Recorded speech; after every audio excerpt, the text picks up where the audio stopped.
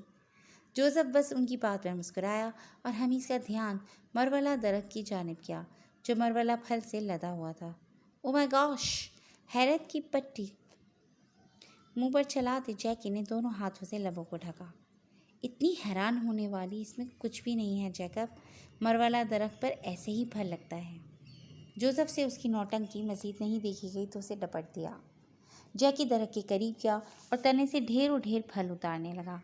او جیکی، اتنا ہی توڑنا جتنا ہمیں چاہیے، باقی ضائع ہو جائے گا۔ یہاں پر اتنا ہوگا کہ اسے پرندے کھا لیں گے۔ اس کے دونوں ہاتھ رکے۔ حیرانگیز طور پر وہ فوراً رک گیا تھا۔ جوزی، مجھے ذرا بتاؤ کہ کیا تم نے یہاں ایک اور چکر تو نہیں لگانے آنا؟ اس نے انتہائی سنجیدگی سے غیر سنجیدہ بات پورے اعتماد سے کہی۔ اس کے کہنے پر حمیز واقعی سوچ میں پڑا تھا کہ اسے آنا چاہیے یا نہیں، اور جوز اس نے تو جواب دینے کی ضرورت ہی محسوس نہ کی۔ واللہ یہ کبھی نہیں سدھرنے والا۔ 1 منٹ کے لیے مجھے لگا تھا کہ یہ لطیفہ ہنسائے بغیر ٹل جائے گا۔ جوز نے اکتاہٹ آمیز لہجے میں پہلی دفعہ لب کشائی کی۔ بائی دا وے، یہ ہمیشہ جھوکر رہنے والا حمید سکندر، تو آپ خود تشریف لے کر جائیں اور جلد از جلد پھل لے کر اس تک پہنچیں جس نے آپ کو یہاں بھیجا ہے، کیونکہ ہمیں نہیں علم کہ اس وقت ان پر کیا بیت رہی ہوگی۔ ہم اس وقت جنگل میں ہیں۔ 1 منٹ کے اندر اس کے ہاتھوں میں ڈھیر سارا مرولہ پھل موجود تھا اور اس کے پیروں نے اسپیڈ پکڑ لی تھی۔ رکھی گئی نشانیوں کی پیروی کرتے وہ مختلف راستوں سے ہوتے ہوئے وہیں موجود تھا جہاں وہ کچھ دیر پہلے ابرا کو چھوڑ کر گیا تھا، لیکن اس کے ساتھ اب جوز اور جیکب میں سے کوئی موجود نہیں تھا، لیکن ہاتھ میں موجود گن اب لوڈ تھی۔ شاید یہ جیکی کا کام تھا۔ وہ کب سے اس پاگل کا انتظار کر رہی تھی جو شاید جنگل کی سیر کرتے دور نکل گیا تھا۔ بھوک سے برا حال ہے اور جناب نہ جانے کون سی تندوری چکن لینے گئے ہیں، اور وہ بھی اس تندور سے جس میں لکڑیاں ہی کبھی نہ ڈالی گئی ہوں۔ اس نے ایک انگڑائی لی کیونکہ اکیلا اس ٹھنڈی جگہ بیٹھ کر اسے نیند آنے لگی تھی۔ وہ تھوڑی سی اوپر ہو کر ایک تنے کو اچھے سے چھان پٹک کر لیٹ گئی۔ ہم کتنی آسائشوں میں گھرے ہوئے ہیں، لیکن جب قدرت کے تھوڑے نزدیک ہوتے ہیں تو جیسے آغوش محبتہ میں داخل ہو گئے ہیں۔ یہاں کتنا سکون، کتنی پیاری خوشبو اور کتنا تازہ ماحول ہے۔ جی چاہتا ہے تمام زندگی یہیں گزار دی جائے۔ ابرا نے بلا تعمل حمیز کی بات اس کے جانے کے بعد مان لی تھی کہ وہ جگہ حفظدہ نہیں تھی بلکہ پودوں کی خوشبو لیے ہوئے تھی۔ وہ کچھ دیر یوں ہی ادھر ادھر کی باتیں سوچتی رہی اور کچھ ہی دیر بعد نیند کی سنہری وادی میں کالے بادلوں کے ساتھ تیرتی پھر رہی تھی۔ وہ ہاتھوں میں پھل اٹھائے وہاں پہنچ تو گیا تھا مگر وہ کہیں نظر نہ آئی۔ ابرا، ابرا، آوازیں لگاتے اس نے اپنی آواز زیادہ بلند نہیں کی تھی۔ وہ پھلوں کو سائڈ پر رکھتے ہوئے اس پل پر چڑھا جو جنگلی بیلوں کے درختوں کے ساتھ لپٹ جانے کا نتیجہ تھا اور جہاں وہ اسے چھپا گیا تھا۔ وہ اس پل پر سے ہوتے تھوڑا سر جھکائے اندر گیا۔ وہ وہیں سوئی ہوئی تھی۔ وہ اس کے قریب جا کر پیروں کے بل بیٹھا۔ درختوں کی جھرمٹ میں جن کے آس پاس بیلوں نے پردہ کروا رکھا تھا، ہواؤں کے چلنے سے پتے بادشاہوں کی استقبال کو جھومنے لگتے تھے، اور وہیں سینور اپنی سینوریٹا کے پاس بیٹھے اس منظر کو مکمل کر گیا۔ یہ جوان آدمی آج تمہارے سامنے بے بس ہوا مائی لیڈی۔ اگر وہ اس وقت یہ الفاظ سن لیتی تو شاید خوش نصیب لوگوں کی صف اول میں بلا جھجک جا کھڑی ہوتی، مگر یہ المیہ تھا۔ وہ اعتراف کھل کر کرتا ہی نہ تھا۔ اب بھی جوز کی زبان آزماتے خود کے دل کو آزمانے سے گریزا تھا۔ وہ قریب ہی ایک تنے سے ٹیک لگائے بیٹھ گیا۔ بیسٹ جو اب اپنی بیلا کے پاس تھا، وہ تھکی ہوئی تھی شاید، اسی لیے اس کی آنکھ لگ گئی اور حمیز نے بھی اٹھانا مناسب نہ سمجھا۔ وہ اب ایک اوجھل مقام پر دوسروں کی نگاہوں سے پوشیدہ تھے، لیکن پھر بھی اس کی نگاہیں باہر کی جانب جمی ہوئی تھیں۔ ساتھ ہی ساتھ وہ یہ بھی دیکھ رہا تھا کہ کوئی جنگلی جانور اس طرف نہ نکلے۔ کندھے پر لادی بندوق اس نے اتار کر پرے رکھ دی، لیکن پسٹل اس نے ہاتھ میں اب بھی موجود تھا۔ Jingle bells, jingle all the way. Oh, what fun it's to ride in a one-horse open sleigh. وہ اپنا پسندیدہ گانا گنگناتے ہوئے جادو نگری کا سحر قائم کرنے میں کامیاب ہوا، جہاں پری اپنے پری ذات کے ہمراہ محور روپ و سروپ کی روشنیاں بکھیرے محبت کے طلسمی در وا کر گئے تھے۔ جہاں پریاں ناچتے ہوئے دکھائی دیں، ایک مخصوص گنگناہٹ سے اس کی آنکھ کھلی۔ حمیز درخت کے تنے سے سر ٹکائے، ایک ٹانگ لمبی کیے، ایک سمیٹ کر بیٹھا کچھ گنگنا رہا تھا۔ اس نے غور کیا تو وہ گنگناہٹ اسے سمجھ آنے لگی۔ جنگل بیلز جنگل all the way, what fun it's to ride in a one horse open sleigh۔ اس ماحول میں یہ الفاظ خاص سے خوفناک معلوم ہوئے، اوپر سے اس کے چہرے کے نقش اس قدر سخت ہوئے دیکھ کر ابرا کا سانس مانو کھڑنے لگا تھا۔ اب تک تو وہ جان گئی تھی وہ شخص کافی حد تک پاگل اور بلا کا خطرناک تھا، جس سے کسی بھی انسان کو خطرہ ہو سکتا تھا۔ جہاں تک اس گانے کا تعلق تھا، یہ تو وہ تبھی گنگناتا تھا جب اسے کسی کو جان سے مارنا ہوتا تھا، اور اس تک سوائے ابرا کے کوئی بھی وہاں موجود نہیں تھا۔ جھولتے ہاتھ میں موجود لوڈڈ گن اس کے اوسان خطا کرنے میں مزید کامیاب ہوئی۔ وہ آہستہ آہستہ رینگتے ہوئے اس سے پرے ہوتی گئی۔ اچانک اس کی آنکھ کھلی اور ابرا کی چیخ نکل گئی۔ حمیز نے عجیب سی نظروں سے اسے دیکھا۔ کیا ہوا ابرا؟ وہ پریشان سا اس کے قریب دوڑ چلا آیا۔ اب وہ اسے کیا بتاتی کہ وہ اس سے ڈر گئی تھی۔ وہ تمہاری آنکھیں کو کیا ہوا؟ اس کے پوچھنے پر فوراً اپنی آنکھوں کو مسلتے ہوئے اس نے جاننے کی کوشش کی تھی، لیکن کچھ سمجھ نہ آنے پر دوبارہ ابرا کو دیکھا، جو ایک ہاتھ فرش پر ٹکائے تھوڑا پیچھے ہوئی تھی۔ ایک سیکنڈ کے اندر اسے سمجھ آیا وہ اس سے ڈر رہی تھی۔ ڈونٹ ٹیل می کہ تم ڈر رہی ہو مجھ سے۔ غضب خدا کا، کہاں سے دوڑا اور کہاں آن پٹکا ہے میں نے خود کو، صرف اور صرف تمہارے لیے۔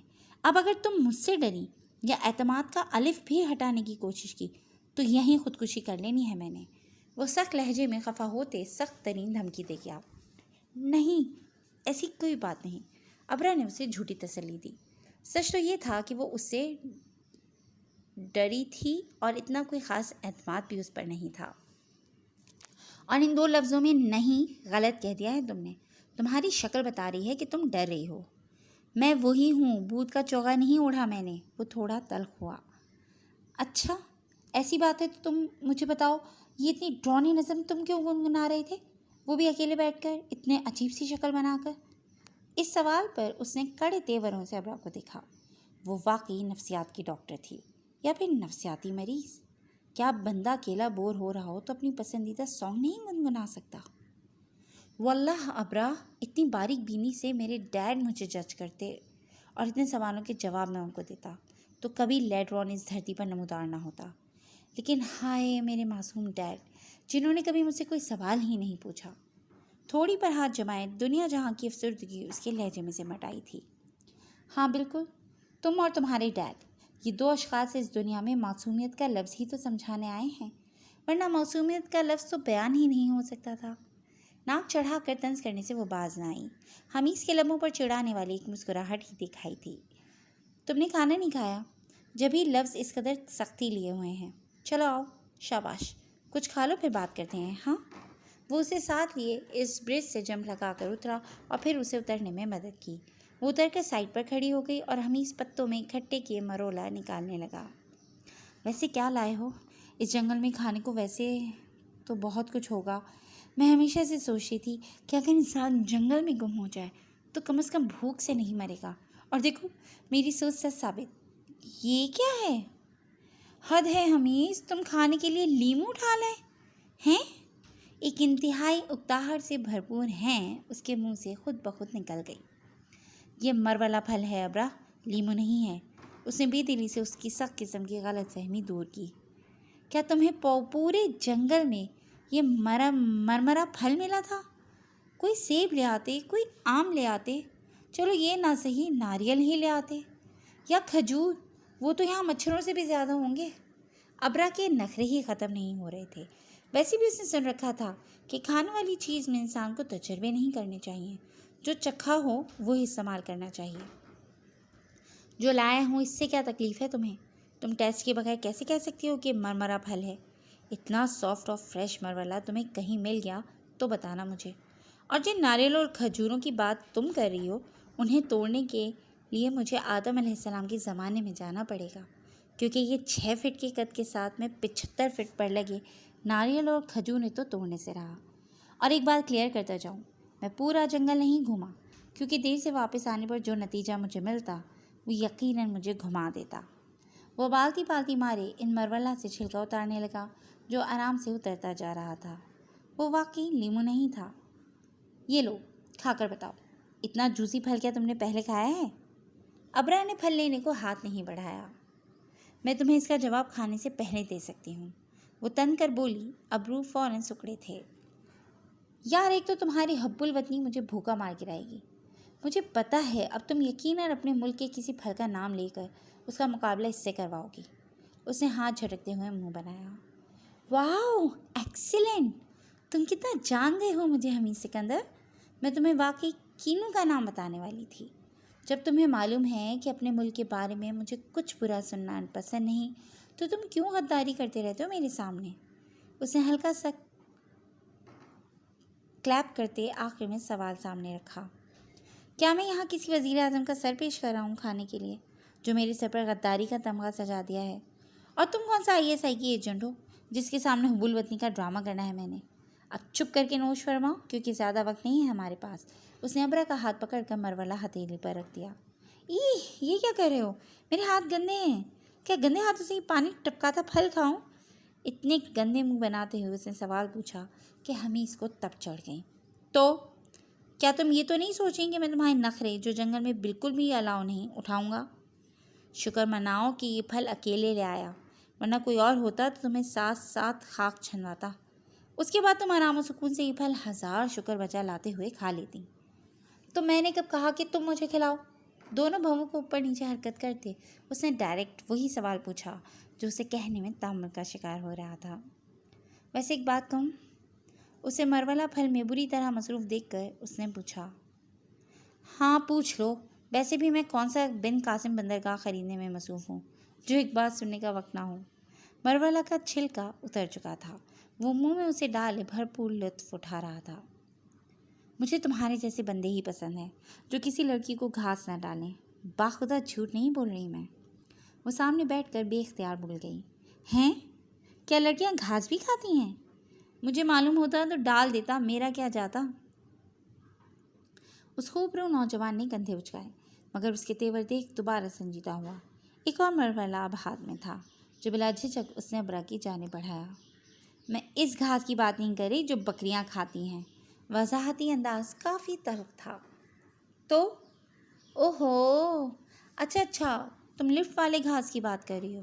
ایک دلکش مسکراہٹ اس کے لبوں پر آن ٹھہری جو اس کی بات سمجھ آنے پر اب لبوں سے آنکھوں تک کا سفر طے کر گئی۔ مجھے سیریسلی یہی لگا کہ تم واقعی گھاس کی بات کر رہی ہو۔ تم لڑکیاں ایکچولی جلد نکھارنے کے لیے کچھ بھی کرنے کو تیار رہتی ہو، تو مجھے لگا شاید یہ بھی کوئی ریمیڈی ہے۔ گھاس کھانے والے سارے جانور دیکھو کتنے معصوم ہوتے ہیں نا، جیسے گائے کی بھولی شکل، بکری کا معصوم چہرہ، اور ہرن کو تو میں بھول ہی گیا، وہ تو پوری حسینہ ہوتی ہے۔ اس کی شدید گھوری پر وہ رک کر بھی اپنی بات پوری کر گیا۔ بس یہی سوچ کر میں نے وہ گھاس تصور کر لی تھی۔ کان کھجاتے وہ معصومیت سے بولا۔ مجھے ایک دفعہ گھر لوٹنے دو۔ یہ جو معصومیت ہے نا، ایک ایوارڈ اس کے دان کروں گی، اور اس ایوارڈ کا نام ہوگا نرداتش۔ اس نے ایسا ماحول بنایا جیسے حمید اسٹیج پر کھڑے وہ ایوارڈ لے رہا ہو جس پر نرداتش تحریر تھا۔ ہاں لے تو میں لوں، مگر سچ کہوں تو مجھے معلوم نہیں کہ اس نرداتش کا معنی کیا ہے۔ ایک بار پھر وہ ابرا کی سخت ترین گھوری کی زد میں تھا۔ کیا کسی کے غدار ہونے کو یہ بات کافی نہیں ہے حمید سکندر کہ اسے اپنے ملک کی زبان تک سمجھنا ہے؟ اس کی بات تو سچ تھی مگر بات رسوائی کی تھی، اس لیے اس نے بہتر سمجھا کہ معافی مانگ لی جائے۔ I am sorry but I don't really know what that means. معذرت خواہ ہوں مگر مجھے واقعی نہیں معلوم کہ اس کا کیا مطلب ہے۔ ہاں جانتی ہوں، پٹر انگلش بولنے سے فرصت ملے تو نا۔ نرودکھی؟ ناک بھو چڑھا ہے اسے حمید پر سخت غصہ آ رہا تھا۔ اور اب اس نرودکھی کا کیا مطلب ہے؟ ہاں، ابرا نے دونوں ہاتھوں سے اپنے لب چھپائے، شاید اصل میں وہ حیرت چھپا رہی تھی۔ اب اس کا بھی نہیں پتا؟ حمید نے زور و شور سے سر نہ میں ہلایا۔ سچ کہہ رہا ہوں، جاتے ساتھ اردو سیکھ لوں گا، مگر اب کے لیے مجھے بتا دو یہ نر کیا ہے اور دکھی کیوں ہے؟ یہیں پر ابرا کی برداشت ختم ہوئی۔ اس نے ہاتھ میں پکڑا مرولہ اس کی جانب زور سے پھینکا۔ چارلس، اپنے چیلوں کے ہمراہ ڈینس کو ساتھ لیے جنگل میں غصے سے دندناتا پھر رہا تھا۔ اس کا تو بس نہیں چل رہا تھا کہ ان دونوں کو پکڑ کر یہیں ان کی قبر بنا دیتا، لیکن مسئلہ یہ تھا کہ وہ قبر بھی نہیں بنا سکتا تھا کیونکہ وہ اسے مل ہی نہیں رہے تھے۔ ڈینس، وہ کون سے راستے سے گئے ہوں گے جو غائب ہو گئے؟ کیا اس جنگل میں کوئی جادوئی درخت ہے جس کے پار ہونے سے انسان غائب ہو جاتا ہو؟